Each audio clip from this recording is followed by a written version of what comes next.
Good morning, everybody. Good to be with you. Just might make mention that next Friday I won't be here. I'll be in Boise, but we're going to try to set up to maybe have a council member come in and do something for you. But because of that, I wanted to wish everybody a happy summer. That actually officially starts next Friday, the 21st of June. It's good to welcome summer here, but it looks like we're going to have a beautiful Friday today. Let me just mention a couple of things to you. Last night we had the opportunity to participate in a law enforcement appreciation barbecue up at the Wellness Complex. I was grateful to be there with a lot of the folks from our law enforcement community. I think one of the things that's really neat about that event is they're able to bring their children, their wives, their families are there. It's truly a family event. And I certainly do appreciate those in our community who dedicate their lives to our safety and being involved in our law enforcement community. You know, I think we need to recognize the sacrifices that those families make so that their wives and husbands and daughters and sons can participate in the way of making a living that they do.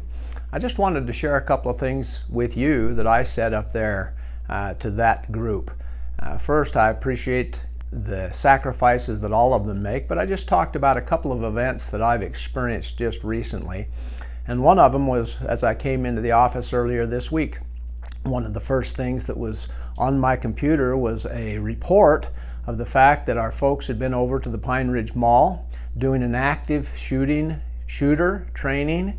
They were doing it at like 1:30 in the morning. And I remember as I saw that thinking, wow, what kind of dedication that takes for our people to go there at that early hour in the morning and to do the things that it takes to make sure that they've got the proper training involved, that if we ever have an untoward event like that happen in our community, our folks will know what to do. They will be a great blessing to us. The second thing that happened just happened the other day as I walked into my office and saw the big Bearcat that the Bannock County owns parked out in our parking lot, and law enforcement officials were out there gearing up to go make an arrest.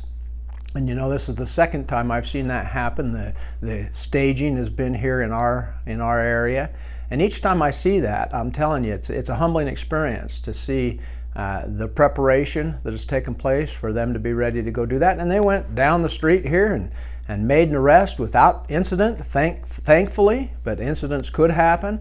But they do everything they can to make sure that happens without incident. And the neat thing is they've taken a bad player off of the streets. Somebody who was amongst us earlier this week is now appropriately in jail and taken care of, and just grateful for the men and women of law enforcement in this community. I made sure that they know, and I would encourage each of us when you see them to express the appreciation that we as a community have. We truly need to have their back also and make sure they know that we appreciate the work that they do. I've mentioned to you before that I've been asked to serve on a broadband task force. I just thought I'd mention to you that my very first meeting on the statewide level will happen this coming Wednesday. I'm going to sit on a panel that will talk about some of the things that are happening there.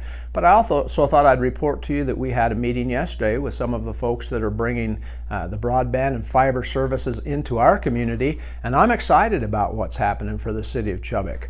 We've got some people who are truly giving it their very best efforts to make sure that the broadband services that we need to have, these are not a commodity that is just nice to have anymore. They truly are becoming a need with education and with the way folks do business nowadays and the way many folks run their businesses. These are becoming something that's become vital for communities. And with the discussion we had yesterday, I am totally confident that we're headed to 100% build out for our city about as quickly as we possibly can. So I'm grateful for those who are involved in that process. We've been able to come up with a system that I call a bit of a public-private partnership that I think is working very well. I'm going to have the opportunity on this task force to see what things are working or maybe not working in other areas of the state. And probably the biggest challenge we have is making sure and get those services into the rural areas. We have a gentleman who serves on our Association of Idaho Cities board who just about a year and a half ago made mention that they'd finally gotten cell service in their community. So we need to recognize that in some of these rural communities, they have the same need for these kinds of services for the same reasons we do, and hopefully we can come up with some answers for that. As far as talking about the Association of Idaho Cities, we have our annual conference next week, and I will be there in Boise. A lot of good things happen at that conference. There's good training going on, and it's an opportunity for us to network with other communities and find out what's working there, and just work with each other to make things work well. So that's where I'll be next week, is in Boise, taking care of those meetings. Also next week, there'll be a city council meeting on Wednesday the 19th at 6 o'clock. And so again, we'd invite you to come and participate with that if you would like to. Grateful for each of you. Hope you have a great week, and we'll see you again in a couple of weeks.